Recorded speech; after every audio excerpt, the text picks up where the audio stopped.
বিসমিল্লাহির রহমানির রহিম। নারায়ণগঞ্জ সাউন্ড বাজার ফেসবুক পেজ ও ইউটিউব চ্যানেলের পক্ষ থেকে জানাই সবাইকে আন্তরিক শুভেচ্ছা ও অভিনন্দন। তো আলহামদুলিল্লাহ, আজকে বেশ কিছু মাল ও ইউনিট সেল হলো। তো অনেক দিন যাবৎ এই সেল ভিডিও দেই না, তো আজকে একটা ভিডিও দিলাম। আপনারা সবাই মনোযোগ সহকারে ভিডিওটা দেখবেন।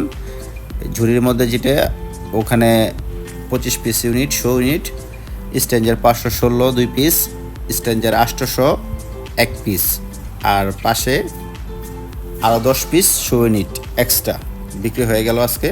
তো মালগুলি কুরিয়ার হচ্ছে চলে যাচ্ছে, আপনারা দেখতে পাচ্ছেন গাড়িতে লোড হচ্ছে মালগুলি। তো আমরা সাউন্ড সিস্টেম ও মাইকের পুরাতন মালামাল ক্রয় বিক্রয় করে থাকি। চাইলে আমাদের কাছে কিনতেও পারবেন, বিক্রি করতেও পারবেন। সারা বাংলাদেশ থেকে আমরা ক্রয় বিক্রয় করে থাকি। আপনারা চাইলে আমাদের কাছ থেকে কিনতেও পারবেন, বিক্রি করতেও পারবেন স্ক্রিনে দেওয়া নাম্বারে। তো ভিডিও যাতে ভালো লেগে থাকে তারা একটু লাইক কমেন্ট শেয়ার করে দিবেন। নারায়ণগঞ্জ সাউন্ড বাজার ফেসবুক পেজটা ফলো দিয়ে দিবেন। ধন্যবাদ।